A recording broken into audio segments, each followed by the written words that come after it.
sa lahat naman ng mga politiko at bahagi na ng gobyerno na nagnakaw sa atin, nagnanakaw sa atin, mga nakatingin habang may nagnanakaw sa atin, mga kasama ng mga nagnanakaw sa atin, mga alam na may nagnanakaw pero hindi nagsasalita, mga kasama ng mga nagnanakaw, mga nagtatago ng magnanakaw.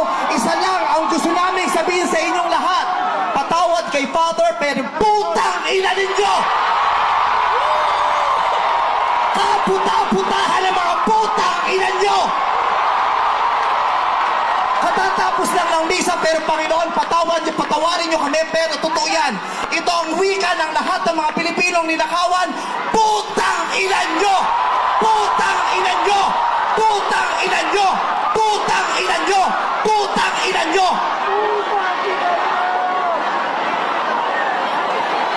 Putang ina nyo!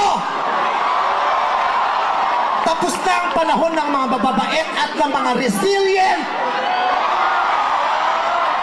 Ang mga mababait, ginago. Ang mga resilient, tinarantado. Hindi na ubra sa atin yung bait-baitan, kimi-kimian, tahimik-tahimikan, patawad pero hindi po. Hindi ko sisimplihan, hindi ko babaitan ang mensahe ko ngayon dahil hindi naman sila mababait.